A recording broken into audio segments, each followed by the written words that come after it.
Hello guys, and welcome to part 2 of your Module 5 discussion of the chapters. In part 1 we talked about chapter 32, chapter 37, and chapter 43. So in this video we're going to focus on chapter 48, chapter 57, and your homework assignments for this week. So let's go ahead and we're going to start with chapter 48, which is talking about hematology. Now, hematology is essentially drawing blood and dealing with blood draws for the purpose of testing for diseases and disorders. Diabetes is evaluated and managed through blood testing. Diabetics monitor their blood sugar with portable machines called a glucometer.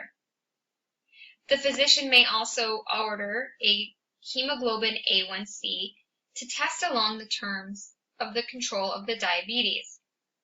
This test will look at the patient's average plasma concentration of glucose over a 3-month period and give an average. The typical result for a non-diabetic is going to be somewhere between 3.5 to 6%. And as you can see from the picture off to the side here, I've given you what a healthy level is for an A1C, what a pre-diabetes would be for an A1C, and then those who are diabetics, what we're really looking for. If they're doing a finger stick glucose, we really want their numbers to be anywhere from about 60 to 80. We'll even go up to, as you can see here, 99 if they're fasting. Once we get into like the 100 to 126 level, then we start looking at them as pre-diabetes, and then 126 and above is where we start to actually say that somebody has diabetes.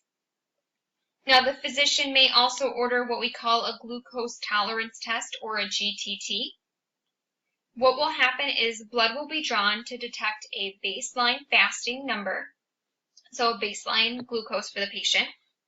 Then we will give the patient an oral carbohydrate drink that has sugars in it.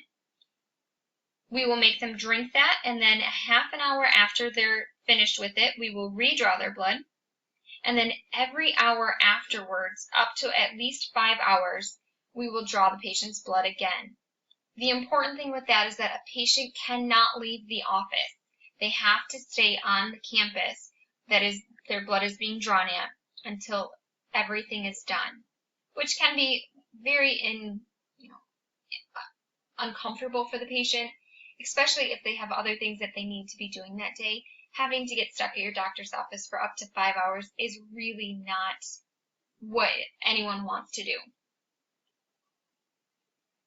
Next, we have chapter 57, which is talking about nutrition, but we need to focus on how to help patients have a good diabetic diet.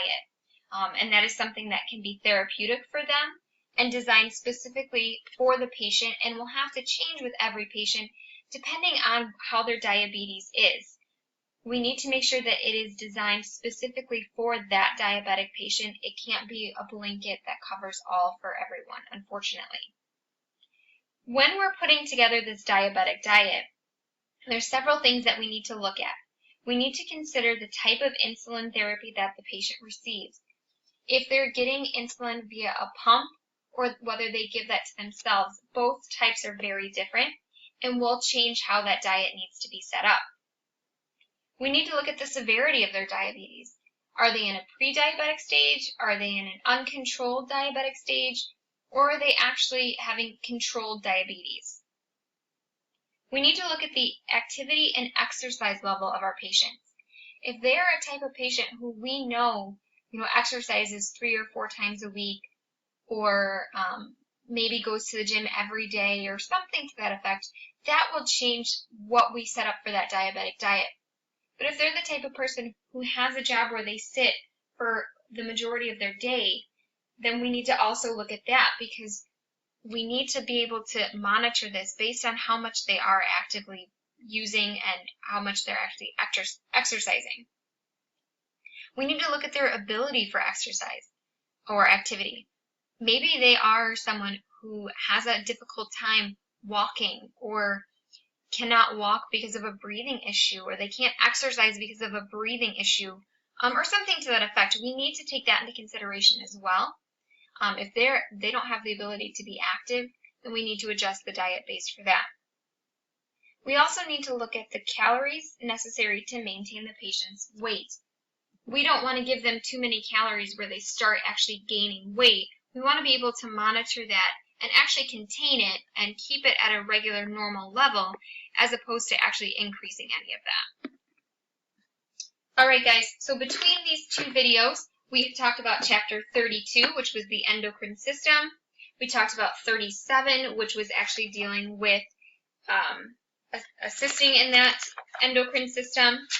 We talked about 43, which was dealing with diabetic emergencies. 48, which was talking about hematology and diabetic blood draws.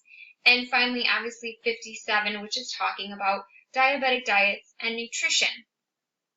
So for this week's homework, there is no discussion board, but what you do have is a worksheet that you need to fill out. What you will need to do is go into the homework assignment, and you will need to click on the link that says Worksheet Diabetes, the Disease. Once that worksheet does come up, you will have 17 questions that you will need to fill out and answer. Okay? You can do that directly on the worksheet itself and then submit the worksheet for grading. While you're looking at the worksheet, it will tell you how many points per question is awarded. Okay? So make sure that you're paying attention to that, as well as filling out that worksheet in total.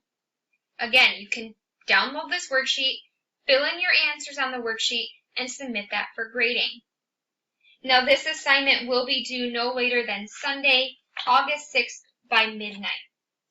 If you have any questions, guys, please make sure that you're reaching out to me either via email and course messaging in Blackboard, or giving me a call at my direct Rockford campus number, which you can find on your course homepage in the top right-hand corner near my photo. I hope that you all have a wonderful Module 5. Please make sure that you watch both videos, as both contain important information. And I'm sorry I had to break it down into two. There was just so much content that there was no way I could get it all in one. Have a wonderful Module 5, guys. Bye-bye.